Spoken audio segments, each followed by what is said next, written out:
Hi, and welcome to Real Track Talk, or Trail Talk. I am Donovan D'Souza from The Long Ways Better. And I'm Mark Pybus from The Life of Pi. Welcome to episode 47. We have part one of a special New South Wales series that we're going to do. And in the studio we have Alissa. Welcome, Alissa. Hello. Looking resplendent in her dressing gown. Nice and comfy and toasty. Now, obviously, because I mentioned track, we're talking about something on the East Coast, and New South Wales follows the Taswegian method of naming everything. Yeah. It's a track, not a trail. Yeah, there's no trails there. So part one, we're going to talk about the Royal Coast Track, which is in Royal National Park. Yep. And it is one that is an overnight hike with a campsite in the middle. Yep. And one that's just received a rather large upgrade. Yeah, so the park has had a lot of money thrown at it recently. And this trail in particular has had $9 million worth of investment put into it. And for a 24-kilometer trail, you can see the kind of money that they're throwing in. Per kilometer, I think it works out to be almost $300,000 per kilometer. That's pretty good. Yeah. I think I wonder what the cost for the bib would be, or the Cape to Cape here, because I doubt it would get anywhere near that high. No, especially if you're using like prison labour and it'd just be cost of materials and markers. That's it. But you could definitely feel the money well spent and people using it and making the most of the really nice facilities. Yeah. When you were out there. Yeah, because I guess it's both that they're looking at Tasmania and going, oh yeah, we can do that. Plus we're rich, but also that the area has a very high visitor numbers. So they need to invest in making a trail that's sustainable. So there's the factor of, Tassie's doing really good work, and also that they need to do it for maintaining the sustainability of the trails. Okay, I guess we'll get into the logistics of the track. Royal National Park, kind of where is it in relation to, let's say, Sydney, and what's the history of the park? Okay, so Royal National Park is south of the city. It's sort of just south of the Shire. Hobbiton? Not Hobbiton, but there's the area sort of south of Cronulla, which unfortunately has, I guess, a reputation around Australia for negative reasons, but it's actually a really nice area. Is that the area they made that reality TV show about? Yes. Yes. the short-lived... Was it like the Geordie Shore version of Australia? Yeah. Yeah. I think so. I feel like I should know about this. I think it was short-lived in the middle of the 2000s. Yeah, I think they tried to do it as a Geordie Shore kind of show, and it just didn't work. So should have done you it would have loved it, hikers. Alissa. Yeah, it's something I probably would have watched. Yep. So how do you access the track? Is it really easy to get there from the city? Yeah, so super easy. So one of the great things about, I think, quite a few of these trails, and we'll talk about it again when we talk about the Blue Mountains, is that access to the trailhead or trackhead via public transport is really easy. So if what you do is you catch the train to Cronulla, or in the case of when we were there, the trains were down, so we caught an Uber to Cronulla. And then from the wharf, you can catch a boat across that ferries you to the other side to Bundina, which is a little settlement. And then it's just a matter of walking to the trailhead, which is, how long do we reckon? About 1.5 kilometers or something? Yep, but uphill. Yeah. Pretty much you start from wharf level and then you go up. Yeah, but I mean, it's not like it's a mountain. It's more of a hilly undulation. Which we found out was kind of the theme of the day. As most coastal walks go, you're up, down, down to the water, up to the top. Yeah. And then on the other end, as we'll discuss, that it ends in Otford. And again, there's a train that takes you back into Sydney. So you can basically do this if you're a tourist or a local. You don't have to use a car, which is great for a linear trail. Yeah. Because that's always the challenge, is you're there and you go, oh crap, how am I going to get back? Yeah. But this is sorted for you. Yep. And I should also add that Royal National Park is the oldest national park in Australia.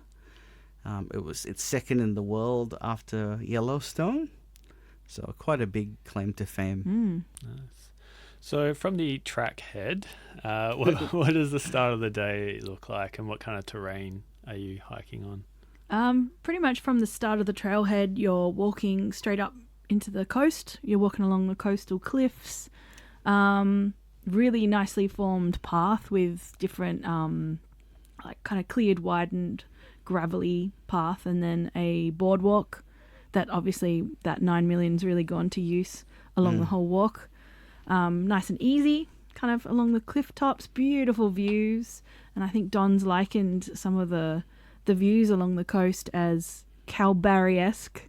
Yeah. With the way in which the rocks formed, but kind of white cliffs, as opposed to the red dirt of Calbarry. So rather than that sort of red, outbacky kind of colour, it's more of a cream and grey coloured rock, which is, I guess, due to the way the sandstones form. So it's very similar to Calbarry in that it's made from sandstone, but completely different looking because of the colour of the rock. And unlike Calbarry, where you get this sort of more sloped cliffs, these are just like straight, very straight cliffs, and very, very much more like that kind of scenery, and very similar to the cliffs in the Blue Mountains, and not like the dolerite that you'd be familiar with in Tasmania. So with the cliffs being so high and also sharp, do they have all the protective barriers everywhere, or are you free to roam where you like? Mostly you can, but there is one point which we'll talk about that is with barriers and is frequently ignored by people. And I remember you and I saying that we were surprised by the lack of little signs saying be careful about the edge, which we see often. Like if we're walking in Perth and there's like a notorious kind of crumbly limestone cliff edge, there'll often be a little sign. But we were like, oh, you can just wander as far as you'd like. Yeah. But obviously common sense should prevail. Yeah. But none of the, the WA cliff risk area signs. Yeah. It's just, I mean, yes, every now and then there may be at certain points there was a little bit of information, but not at the sort of, in WA, it would be like every 50 meters there'd be a sign. Yeah. So moving on from there, what do you expect going further on? So I guess, the day is kind of, as Alissa said, it's basically coastal cliffs, and then it's broken up by a beach and broken up by something. So, but it's a lot of the same, but a lot of the same that's very spectacular, and there's always just little. When you're like starting to go, oh, I've seen a lot of the same thing, something happens. And the first major feature is Water Run, it's called. And it's this bit where you walk down into this section and there's a creek flowing across, and then the creek flows into a little waterfall and then flows into the ocean. And that's really cool, like it's the first. So the first bit is all like, all these cliffs, and they look really nice. And then you come to this bit where you descend, and then a little valley. Yeah. Yeah. And it was really nice. I think there were some free divers there or something like that, photographers or people in wetsuits with lots of gear. Yeah. Which we did, and then they disappeared at some point. So we assumed they were fine and that they were doing something important. Yeah. Yeah, so lots of people on the trail is what I remember. Lots of day hikers, people. Probably a handful of people we saw that had big packs like ours, but then also other people doing things like taking photos and diving, and lots of active people out, trail runners, fishermen. So it doesn't necessarily have to be an overnight hike. There's day options that you can do in the area. Yeah, and especially because this leads to, which is the next major feature, which is Wedding Cake Rock. So because of that, you're seeing a lot of day walkers who are, they are there for the gram. They're doing it for the gram. They're not doing it for any other reason. Better talk about this. You had a rather negative experience when you were there with the Instagrammers. Yeah, I did. So I guess, the next thing on the track, next major feature is Wedding Cake Rock. And when we arrived there, first of all, there was music blasting. So not really a serene wilderness experience. Yeah. And then there were people who were on the other side of a fence who were on Wedding Cake Rock. And the whole thing of why Wedding Cake Rock is not something you're supposed to be on. It's not just bureaucratic bullshit. Mm. It basically is because there's a safety reason, and that is that the reason why it's white is because all of the iron and all the other stuff is leached out of it, and it's now really brittle, and that could fall into the ocean at any time. And people were standing on the rock taking photos, as a lot of people do. If you hop onto Instagram, I don't know why people aren't getting fined, because it's evidence of you being there. And people take their fashion shots there, and we saw people with like nice clothes being very fashionable on there. And so first of all, they're being very dangerous and reckless with their lives. And then secondly, they were also being extraordinarily selfish, because they could see I was waiting to get a photo, and they did not care. And they were there for a long time. And we were kind of like hovering around, waiting for the time where they'd recognize that we were waiting for a while. Yeah. And just looking at photos and like, oh, is this one good? Is this one good? It's just like, come on, don't be so selfish. And there were signs from the get-go, from the trailhead, warning about risks of, at any moment, the rock can fall and you need to stay beyond the barrier. So it's not like you can feign not having known what was gonna come. And it's not just a cliff risk area sign. It's like a sign that explains why. So they're really letting you know why this is dangerous. But my view somewhat is that if you want to kill yourself by stupidity, then I think that's fair enough. But I won't abide selfishness, and that was what annoyed me the most. Yeah. Because seriously, if it does fall into the ocean, the punishment for your idiocy is very severe. severe. So we had a bit of an angry Don moment here, did we? Yeah. This would have been one of the moments that you wish you had a official license by the New South Wales government to invoke fines. Oh yeah, it would have been with our little so fine book. Fun. Just give them a fine. Yeah.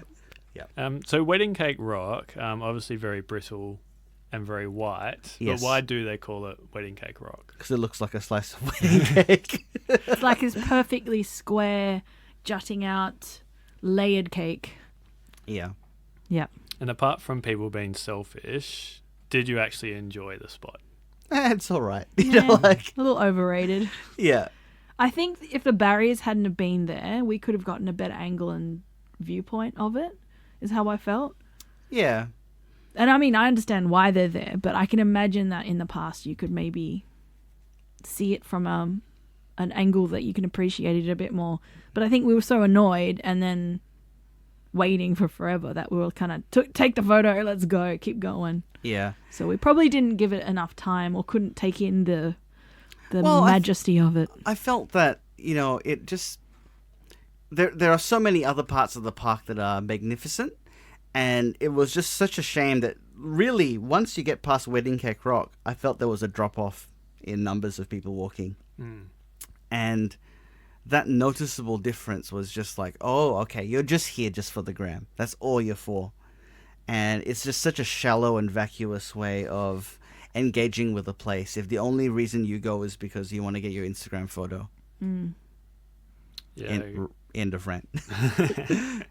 Yeah, there's certainly a whole lot of that, especially like on the Bilwin where you get certain sections that are really popular and then all of a sudden that's it. Yeah, it happens everywhere. Yeah. We did see there was other sections where people popped up again, obviously being near car parks and things like particularly that, near the Watamolla lagoon. Beach. Yeah, onto there. I should point out that I actually really loved using the app that New South Wales government tourism website promoted. It's not their personal one, but they recommended downloading an app. I can't think of the name of it. Was it Avenza? It was it was a map app, and then it let you access the map that the government had provided you, and it was this interactive map that was really great. Even without GPS, it was able to locate us and give us our exact angle and point on the trip, and then give us exactly what we were looking at. So I recommend to anyone giving it a go to download it, and if you like knowing where you are and where you're about to go, which I'm assuming most people do. Yeah, and I guess that's another thing to talk about. It's both that the app is really good and the signage is really good on this track, because I think they've made it really user friendly. They know the numbers of the people, and I think they're aiming as well for not just the experienced hikers who maybe know what they're doing, but for also people who are, this may be the first thing they've ever walked. There's a lot of information. It's very hard to get lost, I think, on this track. Yep. I think we had phone signal the whole time. Pretty much, yeah. Pretty much. You're up on the coastal cliff, so you're walking high. And it's New South Wales, so they have money for all this stuff. Yeah. So heading away from Wedding Cake Rock, you said that the trail quality declines, but only tongue-in-cheek. It didn't actually get, like, unfindable and overgrown and everything. Yeah, it becomes slightly less good, but still, like, really good. Mm. It sort of becomes slightly for, like, maybe like a very short amount of time it's on a vehicle track, and then it's on unsealed, rough track, and then you're back on boardwalk. And something that I saw there that was like you really are thinking about the walker experience, was that they had a bit of boardwalk, a little bit of bush, and then real vehicle track that went for ages. And they just, by separating it, it was a better experience. And the expedient thing to do would just be, let's just put people on the track. Yeah. But they just went, no, we'll make this a really good experience. And just that attention to detail I really appreciated. So would it be a vehicle track that's actually used not by the parks management itself? Yeah, probably it would be used for park management. Yeah, I mean, like, not recreational vehicles going along there. I don't think so. Yeah, because that's good, because, like, even if though it's not being used, they still think, this isn't just a road we can use to expedite the walk. Yes, no Marin Road style experience. No Marin Road, which is not just a management track, I should point out. Yep. So head down to one of the beaches. This is where you had a fortuitous encounter with the wildlife. Yes. I think this was one of the Marley beaches. There's Little Marley and Marley Beach. I think it was walking closer to the water, and one of the wallabies just kind of popped up and was sitting there eating. And then I think you were trying to take photos of the waves coming around, and I happened to get a really awesome video of the wallaby hopping off into the distance with the waves kind of crashing in a really awesome, dramatic way. But I think we also saw whales before that as well. Oh yeah, we saw whales. So the wildlife experience was really good in this area. The other people walking were also commenting on other whales they had seen. So I feel like had we stopped in another spot for a bit longer, we could have easily seen more whales than that awesome one big whale. Yeah. So I didn't get a good photo here, but this is the first of 3 whale sightings on the track.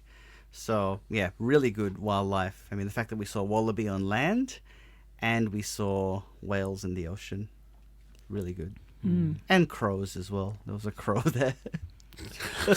But you see crows everywhere. Yeah, I was about to say, it's not really super special. And I know you were very keen once you'd shot that wallaby scene. Did it actually go as well as you'd hoped? In terms of the Instagram fame? Yeah. No.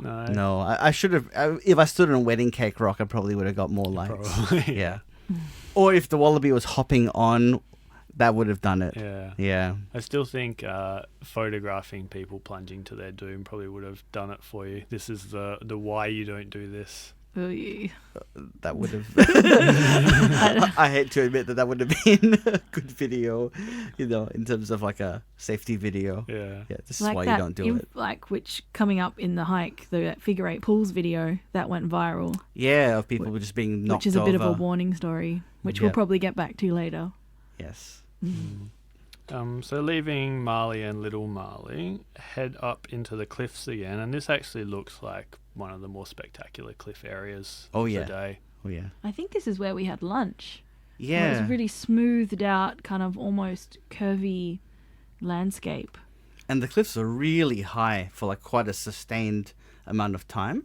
So I think one of the things that maybe isn't as obvious when you're walking it is when you see how tourist friendly it is that the elevation gain and you're walking from beaches to high cliffs, and that's quite a bit of up and down that you're doing over a day. But it's always worth it because the scenery is you're rewarded immediately when you're up high and you get to see these beautiful high sandstone cliffs. There's no like just walking in the forest where you reach the top of a hill and all you see is trees. Yep. Yeah. Get these amazing views. And that's where we stopped along. There's one stretch where there were a lot of people walking through, and we stopped and had lunch and again saw more whales, and there was a lot of people stopping there to look at the whales. So after lunch, head away from the cliffs and sort of into lots of forested areas or coastal scrub. Kind of like a glade. Areas. Yeah. It's kind of interesting. So like at that point, we were on the cliffs and we're descending down, and then we entered this forested area, and there was also these kind of large boulders on the side of the track, and we were saying like, Alissa said, this track has everything. And it was just such a nice change of pace to see something different. And there was like a creek that there was like a fake kind of dam, so there was a bit of a pool beneath for people to swim in near Guatemala Creek. And I remember thinking that we must be getting close to civilization because the amount of people increased, and Yes, just it did. families with kids with nothing, and there was an increase in litter as well. So I tried to pick that up. But heading to the beach, Guatemala Beach, which had big car park and toilet block and picnic tables, barbecues. Yeah. And there's like a great view of the beach where the creek is going to this golden sand beach, and there's a waterfall that is not very easy to photograph from this point, but if you walk down to the beach you could have seen it. However, the coast track doesn't actually go there. I think from then we started heading up. So heading up kind of, and what I've heard, it's going into Don's favourite territory or type of terrain. Yes, it did. Let's be honest, I give this track a glowing review, but it was slightly burnt. Was it as bad as your WA experiences? No. It's I'll put it this way. I think Coast Heath doesn't look as repugnant as burnt Jarrah Forest does. It looks a little bit more dramatic and in place. Yeah, and it doesn't, it recovers fairly rapidly. So, we saw similar sort of areas of, very dense heath that had been burnt on the Cape to Cape, for example. And it doesn't feel as oppressive as walking through a forest that is all burnt. And especially because, you're seeing coastal views, and as you came around through that burnt area, you got to see that what we were heading to was going to be really spectacular, because there was there were these coastal cliffs, and there were just waterfalls flowing over the edge of them. And this section actually looks quite nice. And I know, Alissa, you really enjoyed this bit, just walking along the cliffs, got the waterfalls, and then get to kind of a weird creek crossing. It's Karakarong, is that right? Yes. Yeah. Just kind of like stepping stones over the rocks, which looks kind of cool in the photos. Yeah, I think they were like cut stepping stones, weren't they? Like squares Yeah. that you kind of skip across. I think obviously put there to make sure you don't get swept away and falling down a cliff face. But very dramatic and beautiful. I really like it. It's one of my favourite parts, I think, from the day. And you mentioned Wedding Cake Rock before was kind of not a letdown, but kind of a bit meh. This you thought was much, much better. Oh, yeah. Like there was a tiered waterfall where you see bits of it falling down into this slightly lower area, and then it falls off the top of the cliff. That to me seems more spectacular than a white rock. Yeah, and this area not visited as much, mainly because it's not as accessible as Wedding Cake Rock. There was still a lot of people there. I think people from Guatemala Beach can do day hikes. So you can choose to walk from Guatemala Beach to the next major beach, which has a surf club and quite a lot of people in a settlement there, Gary's. So I think a lot of people would do that section as a day hike. And we did see people day hiking through there. But I think still not as heavy as back closer to Wedding Cake. Yeah, it's not the... Well, okay, I was going to say it's not the grammable place, but we did see people... There was a family with like a baby taking a photo right near the cliff edge, which was interesting. Yeah. I don't have necessarily a negative view, but I don't have a positive view either. It's just a bit of a neutral, like, this is interesting that you're taking this. I'm not sure what they were aiming for, but... Were they doing like the Simba... No, presenting them not to quite not as quite that dramatic. crazy. I think it was more like they were holding the baby and they had like the cliffs and and the waterfall and but I think it would have looked like a beautiful shot. I think Yeah. they were just being they had to be very careful because it could have been a tragic situation. yeah, they weren't being dangerous, but it was just kind of like an interesting thing because I don't think I would have thought of that myself, but power to them. And then moving on, you get more of the cut steps, which looks like a very, very long section, long sweeping curve of them. A great Instagram location. And then down to Gary Beach, which you mentioned, that's where there's a surf club and a settlement and you can stop in and buy a drink or snacks or whatever if you're that way inclined. Yeah, I think that maybe you can, but we didn't. We were just keen to get to the other end because... From just before Gary Beach, you could see Gary Beach, and then you could see a hill, and beyond that was North Era where the campground was, and yeah, we just wanted to get to the campground. Yeah. And this is kind of a sore point for you for the walk. Given how much they'd spent on the actual track improvements, the campsite left a lot to be desired, didn't it? Yeah, so I mean, I think before getting to the campsite, what's kind of cool is it passes through this like little village. So there's these old buildings, and do you remember the story, Alissa, about? Because you talked to a guy who was on the beach. I think it was back in the recession. A lot of people wanted to live off the land, so they moved to the country and set up their little coastal shacks. And when was this? In the 20s? Okay. And then obviously because in the 20s was when Royal National Park was made a national park. There was obviously then a dispute about who owned that land, having people on it living their life. And I think it was an agreement with the government that they could still have the shack. However, if it was to leave the family's name and by inheritance, it would have to be broken down and given back to the government. So basically, a lot of families, this is what I've been told, or hearsay, a lot of families try and maintain and keep that little shack in the family by any means.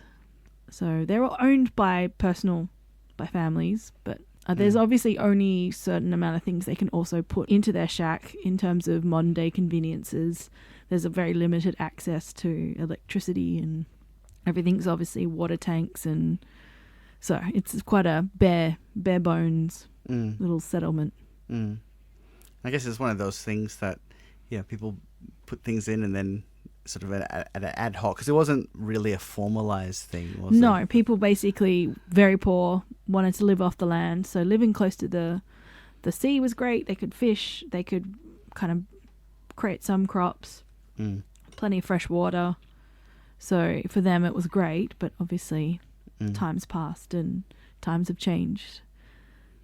Yeah, and I think that this part was an extension because the national park was originally founded in the 18 something or other for it to be second after Yellowstone, but then they obviously looked to extend it in the 1930s, 20s, and Yeah, I think there's something similar around the Bay of Fires, and like they charge them some ridiculous rates, but they're not allowed to do anything, and they don't actually get anything for their rates. Yeah. So, I don't know, it's kind of like it's nice to have, but it's such an effort to go through all the hoops and have to adhere to everything just to keep that one spot. Yeah. But to answer your question, yes, after climbing up the hill and then to North Era, not great. The campsite was very flawed. Yeah, it was very wet and muddy, and it kind of felt like it was in the middle. It's positioned at the base of a creek running off from from higher up in the valley, and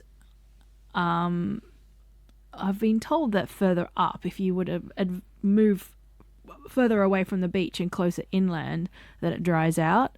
But we were kind of tired and just wanted to find the best spot straight away. We found this spot that was not in between the two toilet blocks that we could see. We had to kind of stone hop over a little muddy creek to kind of get this little position. And we were kind of in the middle of a fork of a creek. So it's like a moat. Yeah. We were joking. And it was pretty dry there, I think, because it was quite high up in the middle of the moat.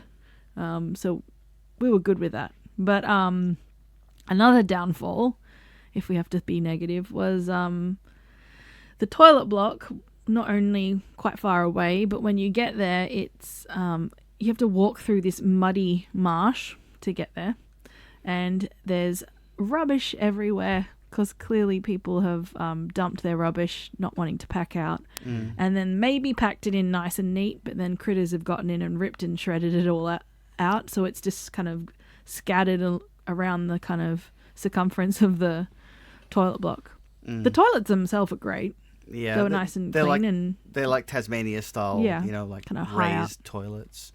But you know, the to track, get there, and yeah. then when you're there, just the surroundings of it was a bit of a shock. Yeah, you can't really wear camp shoes because it's so inundated and soggy. And like when you cross the creek On the night, on the next morning. yeah, you went straight into the water. Yeah, because it was very dark still, and I thought I had a secure rock, but it wasn't, and I pretty much stepped straight into the muddy creek in my pajamas. Yeah, I think the attitude is like the exact opposite of Western Australia. Trail quality, 100%.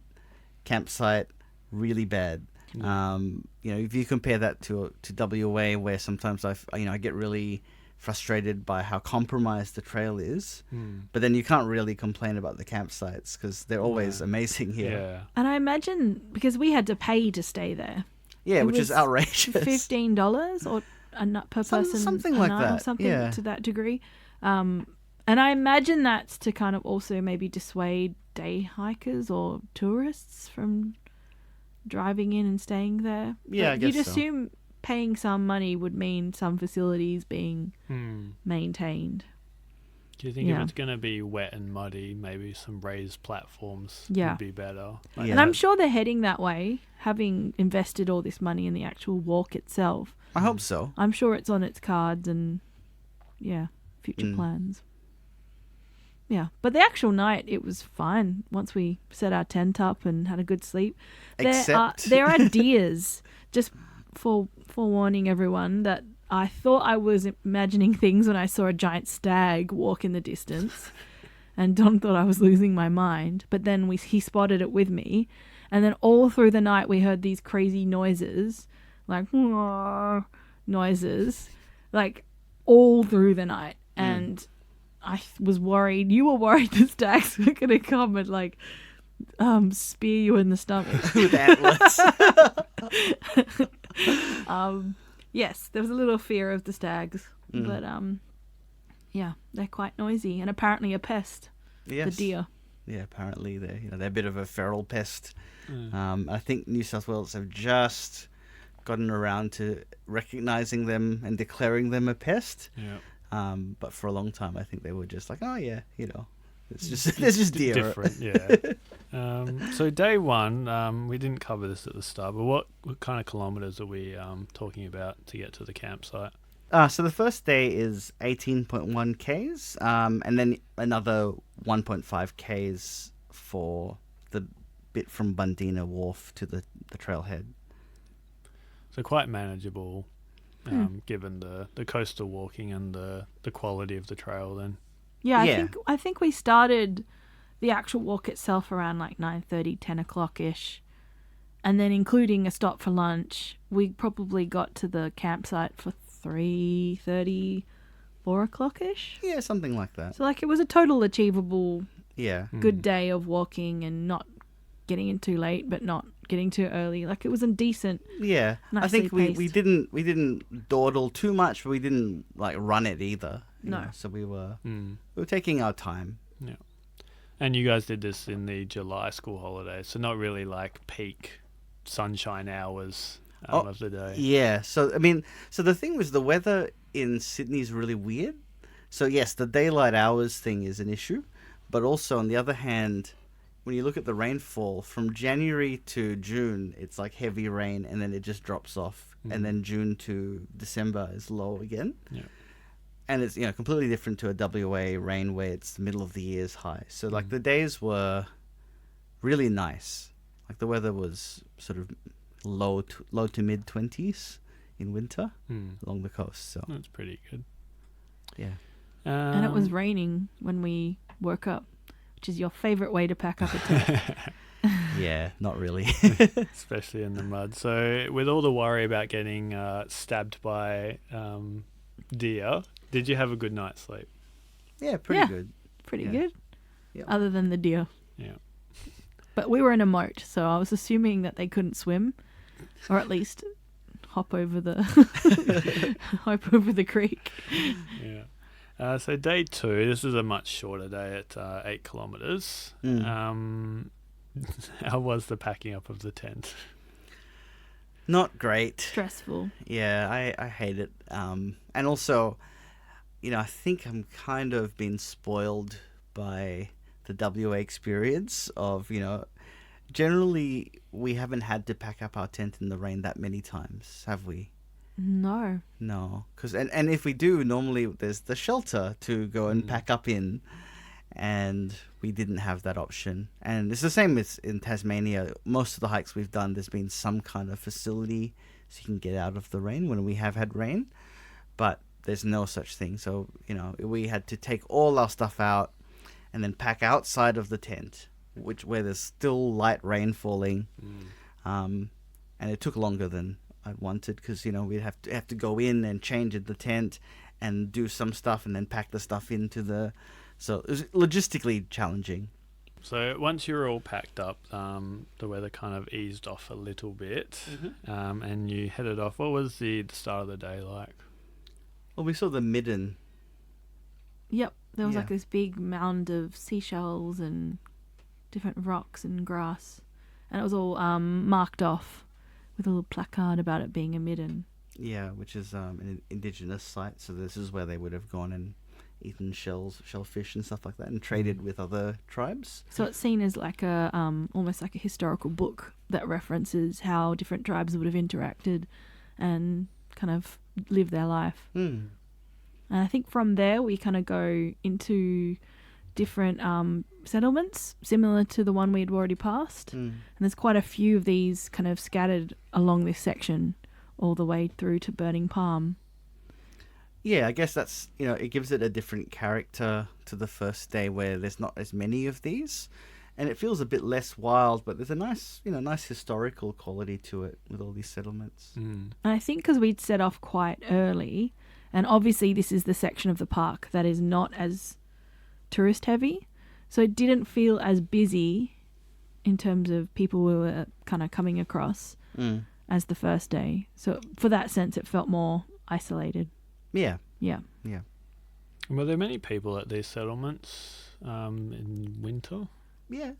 I saw one person I in saw the settlements. I saw more than one person. I saw a few people through the windows of the houses. Well, I wasn't looking through Oh, the people's oh. windows, so... They didn't have their blinds closed. No excuse, Don. But I was, and this was at pace as well. I'm not like I'm going, like a creeper, just looking at people's windows. So further on from these settlements, the rain started to kick in again. Did that make it a different experience or a bad experience? It wasn't too bad. It wasn't a heavy It rain. was a very scattered light rain, so I don't Yeah. think it was too... I think we didn't even bother putting on our rain jackets. Yeah. I think, people always think of Perth as being a sunny place, but if you've lived in Perth, you know what heavy rain looks like. Yeah. And a lot of places on the East Coast, their rain, especially, I think Sydney and Victoria, Melbourne, their rain isn't the same as WA rain. Yeah, there's more drizzle than showers. Yeah, for Yeah. sure. And from the settlements, you start hitting the rolling grassy hills. Look very nice, and it kind of almost looks, I don't know, Welsh or like Scottish, Northern England. Kind of Yeah. pastoral. Yeah. Yeah, with the cliffs and everything, it looks like it's Yeah. Cliffs of Scottish. Dover. Yeah.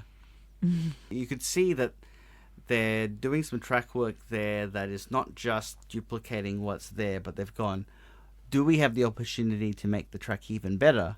And you could see that they're going more along the coast, so you get more coastal views for more of the time. So it's good to see that they're thinking about these things when they make it, and it's not just expedience. And they're heading into Burning Palms, which after the grassy area and most of the coastal cliff, you wouldn't think to see palm trees, but it is a native species to the area, isn't it? Yeah. When we stayed at North Era, I remember saying to Alissa, we thought that they were introduced, but then they're not. Yeah, you're so used to seeing palms as just being an added feature close to a water source, but yeah, obviously, it was like almost a little rainforest that we stepped into. Yeah, so there was the pockets here, and then later on we had like a sustained section, which we'll talk about when we get to it.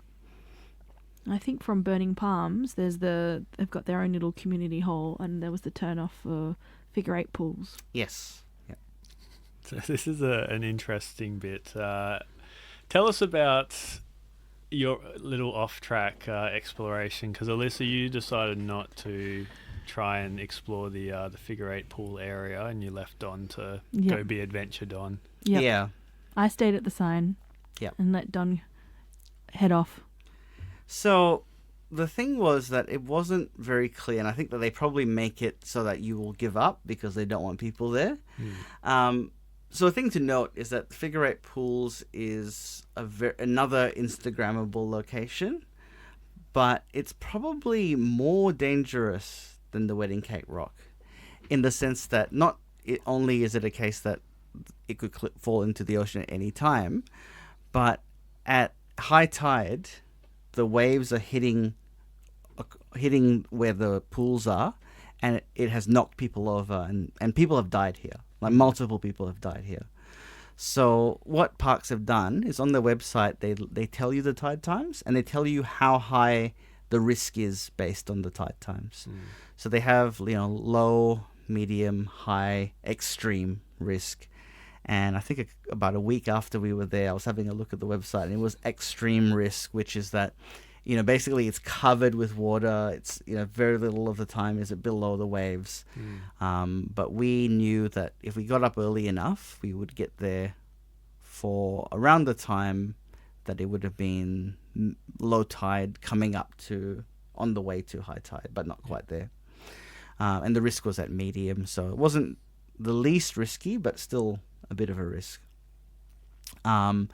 Annoyingly, it's not clear that you have to walk along two shelves. There's one shelf, and it looks like maybe there are pools, but there aren't. And I spent ages here trying to find it. I was going close to the edge as well, thinking that maybe it was beneath the water, and it wasn't. But I was getting close to the edge when waves were coming in, and I nearly gave up. And because where I was, there was no phone reception, and then I went around the corner towards the beach, and I had one bar. So I looked it up on YouTube, and I saw a video of people and went, oh, no, this is the wrong one. I wasted so much time already.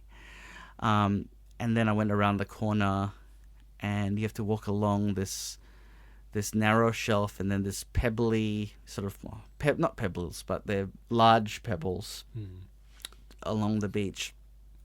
And then on the second shelf is the figure eight pools. And I think because I was a bit annoyed by how much time was wasted, I was a bit like, is that it? when I got there. And look, they're okay. But, you've been to Carragini, and they're not as nice as the pools in Carragini. I'll take your word for it. They weren't that exciting to me compared to that. So, like, the fact that people are going crazy for it, yes, they are nice. They're cool looking. It's amazing that they're in the form of a figure eight. But I actually was more excited about the pool next to it that had a fish in it, because I thought that was really interesting. I was like, how did that fish get in there? Yeah. But also, when I was there, the phone reception wasn't great, and Alissa was wondering what had happened to me. Well, because I had seen him on the platform thinking that was the figure eight pools as well. I saw him turn around to go back, and then he didn't come back. And I was like, So I started panicking a little and walked all the way back down the beach. And he wasn't there. So eventually you replied to my flurry of messages. Yeah, suddenly I had 3 or 4 messages all at once. Don, where are you? Don, I'm getting serious. It's really serious now. Where are you? Yeah. Yeah. But you came out. All was fine. Yeah. There was not a stern talking to at the end there. Just a little bit. Yeah. Yep. So now reunited, what is the walking like away from the figure eight pool area? So it's more grassy bits, and then you get to the rainforest. And I feel like I remember likening it to the end walk of the overland track where you walk from Echo Point to Lake St. Clair, where it feels kind of like you're following an edge and it's rainforesty, muddy, up and down, following roots and kind of that kind of style of walking. But even more up. Yeah. I'd say. Yeah. Yeah. It was really... It was a little hard going for a bit. Yeah. Also, it reminded me a bit of Queensland. Yeah, any kind of muddy rainforest. It's that Gondwana kind of scenery. So more of the palm trees that are native. Yeah. Yeah. So it kind of looks a bit more natural, not just someone stuck a couple here. Random palms. Just to make it feel like a resort. Yeah. Yeah. And I think it wasn't too long though, and then before we knew it, we were back into like a bushland. Yeah. Kind of tall trees, walking down a vehicle track towards the Otford Lookout. Yeah, just as it transitions, you get to this nice viewpoint where there's a valley just below, and there's all these tall eucalypts, and I think people from WA would probably think of like the Borenup Forest, or if you're up on top of one of the mountains, the Paronga so even Mount Hallowell, where you get that nice view of the forest from up high as it goes down. It's that kind of lovely eucalypt forest kind of scenery. Yeah. Because we do kind of like Queensland and New South Wales, even Tasmania, probably more so. You get more eucalypt forests closer to the coast, like right near the coast. So it's not necessarily a foreign thing for us to see, but it is it's a little bit different to see eucalypts so close to the water. Yeah, for sure. It's a bit novel. So you mentioned vehicle tracks, and you're almost at Otway, but it does look like it goes through a very nice kind of wetter, dry sclerophyll forest.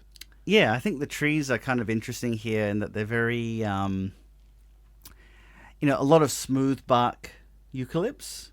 So I always find that smooth bark eucalypts, if they do get burnt, they tend to just shed their bark. So they're not quite as ugly as rough bark. Go say it. A certain rough barked species of eucalypt that doesn't recover well from fire, superficially at least. But yeah, I really liked it. And I think, as you've said before, when you're walking on a vehicle track through dense eucalypt forest, it's less of a problem than it is in other kinds of forest, where it's kind of like, this is just a vehicle track, whereas this is like, yeah, this is acceptable. And I found it a relief after walking the muddy root, kind of rooty kind of path of the rainforest, where you're kind of really looking at where you're walking and you're thinking a lot about your next step. To get to a clearing where you can just walk freely and not look down at your feet was nice. Yep. I remember this bit as well had the awesome nude beach nearby. That is a point of feature. And I can't remember the name. The after hours version of The Long Way is Better, where No, we didn't walk down to it. I don't think you could even see the beach from the top. No, you couldn't. Probably that's why it's a nude beach. But also, it's not easy to get to, because it's a class 5 walk down to the beach, and it's just steeply down the cliffs. So and you're it's going a to lot assume of you're wearing effort. clothes to do that. Yeah. That That actually would not be might weed out some of the normal people who might use the nude beach that maybe probably shouldn't, or not shouldn't, but like, Yeah, you'd only get maybe fit people down there or young people who can have the knees to get down I there. guess you'd have to really be. I want to be nude. Like On a beach. Yep, you really would have to want it. Yeah. And towards the end of the day, and it's not far Yeah, to it's the like train station. a few hundred meters to the Otford lookout, Yep. and then you walk to the train. Which we found a little harder to navigate from the signage Mm. to the train station. Because like through the streets of Bundina, there were signs telling you where to go. But here, it wasn't as clear that there was like a gravel road, which is not really on Google Maps, but that's the way you're supposed to go. And you follow that road, and then as you go along it, there's a sign that says this way to the station. So that's something to look out for if you're doing it. I mean, it's not hugely difficult, but given how good the signage was otherwise, one street sign there would be nice. What's the train timetable like? Is it like twice a day? Do you really have to rush to get there? Or I think does it was run one every frequently? hour. Okay, so it's not necessarily an issue that you have to be at a certain place at a certain time. On weekends, it might be a problem, but on weekdays, because we finished on a Monday, it was fine. Cool. It was quite easy. Yep. Straight to Central. Yep. Boom.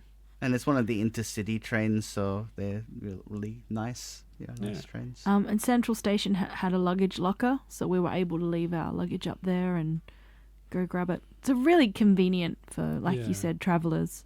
It sounds logistically awesome, and something like it's a really cool thing, even though it's like a modern train, to finish with a train ride back to the start. Yeah, I mean, it is an old train line, So while yes, you are on modern rolling stock, it is a line that's from 1800s. Yeah. That's cool. So a very convenient 2-day hike. Mm. Where would you guys rate this in terms of overnight hikes that you've done? I'd say this is a benchmark for Yeah. an overnight hike. Top 10, easy. Yep. Top 3.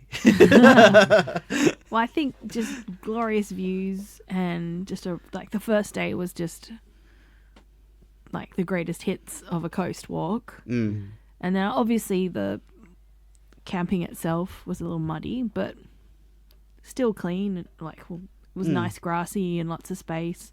We should probably mention we had to pack water. There wasn't a that's water true. source at the campground, so we made an effort to fill up a bladder and have that as our camp water, and watch how much we were drinking through the day and making sure we could fill up for the next day. So I filled up from some of the creeks Yep. because there's no farmland above them, but I still treated them anyway, as I do even with Bibbulmun track tanks. But yeah, it was, I think that's the only logistical challenge of it. Yeah, Otherwise, it's very pretty easy. easy. And I think, we've had chats about this before about overnight hikes feeling a bit like less of a walk than a 3 or 4 day hike is. Yeah. But I wouldn't say that this hike felt any lesser because the quality level was really high. They're certainly going for like a great walks, iconic walks kind of vibe with the quality of the track. And I think that they're succeeding. So highly recommended and easily accessible. Yep, definitely. Yes. Excellent. Thank you very much for listening to part 1 of our special New South Wales Long Ways Better Adventure podcast series. I guess we'll be back in 2 weeks with another episode. Yes, we will. If you had any questions or suggestions for future episodes, please send us an email at realtrailtalk@gmail.com. And if you've enjoyed this episode or any other episodes, or if you haven't enjoyed it and would like to give us some other feedback, you can give us a rating on iTunes or Podbean or any of the other platforms you can listen to us on. Thank you for listening, and we'll be back in 2 weeks.